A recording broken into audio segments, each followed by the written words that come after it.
Bonjour à tous et bienvenue sur Ala Madrid Actu. Nous commençons cette revue de presse par de bonnes nouvelles, notamment le retour de Raúl Asensio et d'Eder Militão. Les deux défenseurs centraux font leur retour dans l'effectif madrilène pour affronter ce week-end l'équipe de Majorque en championnat.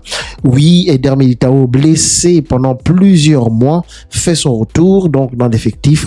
Il a eu le feu vert du corps médical et reprend sa place aux côtés de ses coéquipiers. Pareil pour Raúl Asensio. Mais je pense que pour ce week-end, les deux joueurs ne devraient peut-être pas figurer parmi les joueurs qui vont jouer contre Majorque ce week-end pour faute de retour de blessure, donc un peu court pour pouvoir occuper une place de titulaire, peut-être une entrée en jeu pour l'un ou l'autre. Cela dépendra de comment le match va se dérouler. On aura très certainement pour ce week-end dans l'axe central encore Rudiger accompagné du jeune espagnol Dean Huijsen. Le quotidien AS nous parle également de Dani Ceballos. Depuis plusieurs années, chaque fois que l'été arrive, le même refrain, la même musique revient du côté de Dani Ceballos, comme quoi ce dernier serait en contact avec le Betis Séville pour un retour à la maison, puisque c'est de là où il avait été débauché par le Real Madrid pour signer avec le club madrilène pendant plusieurs saisons déjà. Et donc, on nous dit que désormais, c'est acté, c'est décidé. Le Real veut se séparer de Dani Ceballos cet été, mais le Real ne compte pas le brader puisque ici, le quotidien AS nous dit que le Real le réclamerait ou s'attendrait à recevoir une somme de 15 millions d'euros pour laisser son milieu de terrain partir au sein du Betis Séville. Déjà l'été dernier, c'était déjà la même chose. On disait que les montants étaient trop importants pour que le transfert puisse se faire, comme celui-ci avait capoté aussi avec l'Olympique de Marseille. Affaire à suivre. Les jeunes joueurs de la Castilla du Real Madrid ont la côte en ce moment en Europe et dans plusieurs équipes européennes, notamment il s'agit aujourd'hui du jeune Diego Aguado. Le journal AS nous dit que certains clubs s'intéressent à ce jeune joueur de la Castilla, notamment le Borussia Dortmund, Newcastle et l'AC Milan, et également le club de Parme qui s'intéresse au jeune Diego Aguado, et on verra bien cet été si ce dernier bouge ou reste du côté de la Casablanca. Suite au fiasco de l'Italie en qualification de la Coupe du Monde, en barrage mardi dernier, qui ont été éliminés par la Bosnie et ne seront pas pour une troisième Coupe du Monde d'affilée présent avec les autres équipes lors de cet été du côté des États-Unis. Dans la foulée, plusieurs responsables de la fédération italienne de football ont démissionné. C'est le cas pour, déjà, premièrement, il y a le sélectionneur Gennaro Gattuso qui a été remercié par la fédération. Le président de la fédération italienne également a démissionné, et on nous dit aussi également que Gianluigi Buffon, qui avait aussi un poste au sein de cette fédération italienne, a déposé sa démission. Le PSG s'intéresse à Camavinga, ce dernier qui est en perte de vitesse en ce moment du côté du Real Madrid et aussi, comme on l'a dit la dernière fois, en équipe de France. La situation du jeune joueur français est un peu délicate. Le joueur de 23 ans se voit être apprécié du côté de la capitale française. On dit que le Real ne serait pas dans l'idée d'empêcher le transfert du milieu de terrain du Real Madrid, mais est-ce que le Real est prêt à le laisser partir du côté de la capitale française, car aujourd'hui le PSG est bien sûr un adversaire en Europe désormais qui est reconnu et qui a fait ses preuves, et donc est-ce que le Real est prêt et disposé à renforcer un adversaire direct en Ligue des Champions sans pourtant avoir à recruter un joueur qui pourrait compenser son départ. Peut-être qu'un départ de Camavinga permettrait une signature d'un joueur comme Enzo Fernandez qui n'a cessé de faire l'appel du pied au Real Madrid depuis ces derniers jours. Parlant de Enzo Fernandez, on nous dit du côté de Fabrizio Romano qui nous dit ceci, le joueur a déclaré ceci: je dis toujours à ma femme Valou que si je devais choisir une ville où vivre en Europe, j'aime beaucoup Madrid. C'est très similaire à Buenos Aires, notamment pour la gastronomie, a-t-il déclaré à la télé Luzu.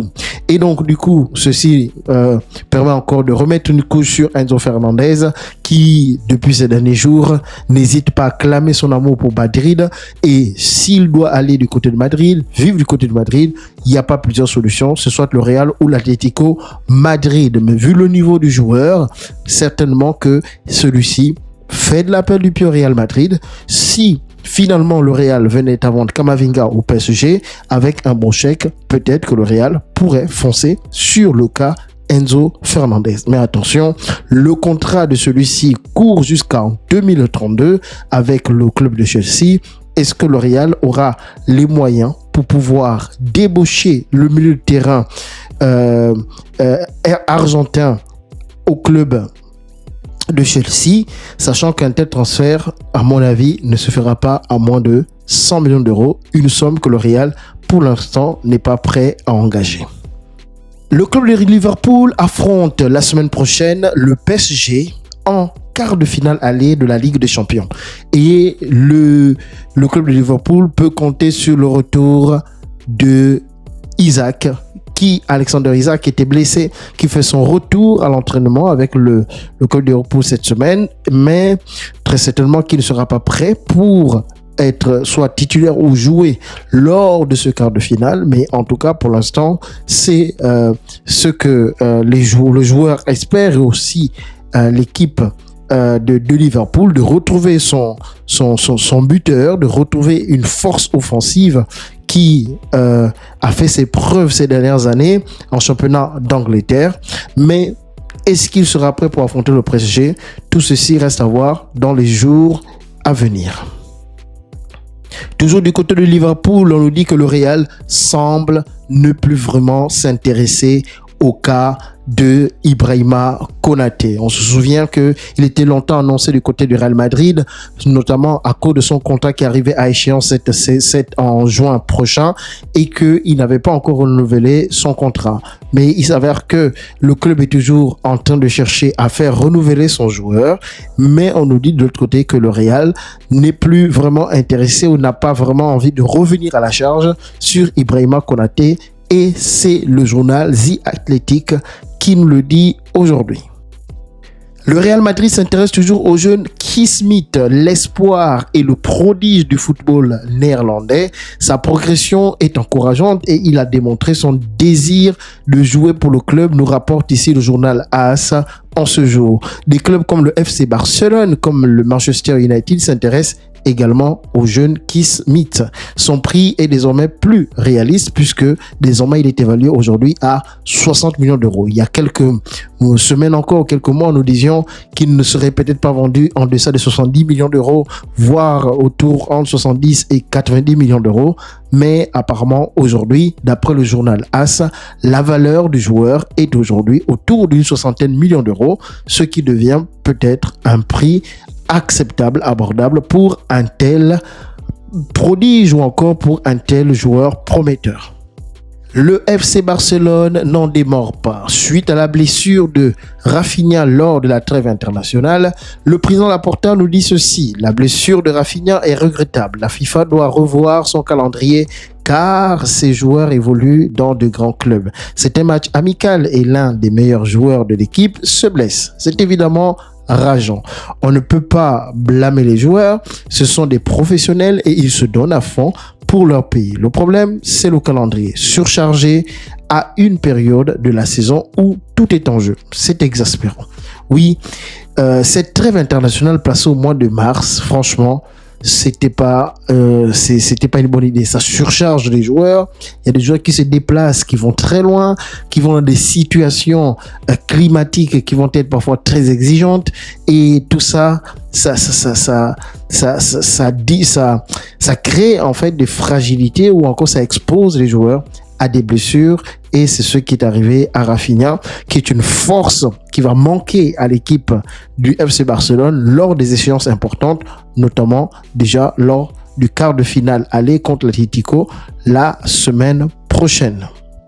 Parlons des Brésiliens, nous allons parler du Brésilien du Real Madrid, Vinicius Junior, qui a fait son retour également au sein de la Casablanca à Valdebebas et qui a repris l'entraînement, mais aujourd'hui ce n'était pas entraînement avec l'équipe sur le terrain, mais c'était plutôt en salle en gymnase pour permettre aux joueurs de récupérer tranquillement, pour permettre aux joueurs d'avoir un peu de repos. Et il se dit même que Álvaro Arbeloa songerait beaucoup à le laisser au repos ce week-end pour qu'il soit en forme pour affronter le FC Bayern de Munich la semaine prochaine dans le cadre du quart de finale de Ligue des Champions.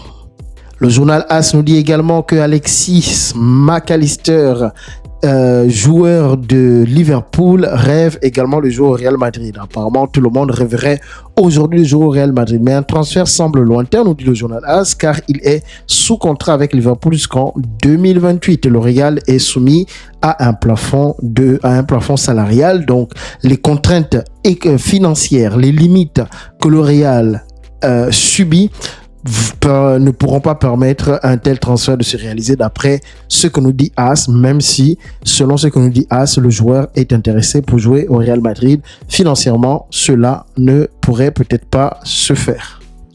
Le Real Madrid est un peu agacé ou est en train de rager un peu par rapport au fait que le coach de la sélection allemande, Thomas Tuchel, a convoqué Jude Bellingham pour la période de la trêve internationale. Mais sauf que ce dernier n'a joué aucun match. Que ce soit le match contre le Japon ou le match précédent, il n'a joué aucun match, aucune minute. Et le Real se dit qu'il aurait bien fait de rester à Madrid et travailler, puisqu'il revient d'une longue blessure, pour pouvoir être plus en forme pour les échéances à venir. Mais malheureusement, les choses se sont passées comme nous l'avons vu, c'est-à-dire Jude Bellingham est allé se balader en Europe pour ne pas jouer du tout et donc il aurait pu rester à Madrid pour se soigner davantage. Du côté de Manchester City, il nous est dit que le joueur Bernardo Silva va quitter le club cet été. Après plusieurs années de bons et loyaux services, après son impact très important sur l'équipe, il s'avère que c'est le temps pour lui de pouvoir aller vers autre chose. Et donc, on nous annonce que lors de la fin de cette saison, en été 2026, ce dernier quittera les Sky Blues pour une destination ultérieure qui n'est pas encore précisée jusqu'ici. Le Real Madrid songe fortement à pouvoir améliorer la condition du jeune Thiago Pitarch. Oui, le Real prévoit de le promouvoir officiellement au sein de l'équipe première lors de la saison prochaine. Oui, ce joueur est prometteur, il faut l'encadrer, il ne faut pas le cramer tout de suite, mais c'est une bonne décision afin qu'il puisse continuer à progresser. Mais si c'est pour juste le faire monter à l'équipe première, pour le laisser sur le banc parce qu'il y a X ou Y qui joue au milieu de terrain et qui ne joue jamais, ça va impacter sa progression. Alors si du coup on veut le faire monter à l'équipe première, ça veut dire qu'il faut avoir à l'idée de lui laisser du temps de jeu lorsque cela est possible pour qu'il puisse progresser et non qu'il puisse régresser. Parlant des jeunes du Real Madrid, nous parlons également de César Palacios, ce jeune joueur pied gauche dont le touche de balle est exceptionnel est en train d'intéresser d'autres clubs en Europe, notamment c'est le cas en Italie, en Allemagne et au Portugal. On nous dit que ce dernier s'est confirmé, d'après le journal AS, quittera le Real Madrid cet été pour une destination vers soit un autre pays européen ou encore peut-être vers des équipes espagnoles. Donc voilà pour les informations concernant le Real Madrid et d'autres informations de football que vous avez pu vous trouver et vous communiquer pour la journée d'aujourd'hui. Pour ce, je vous dis merci d'avoir écouté, partagez la vidéo, abonnez-vous et je vous dis à la Madrid, in adamas.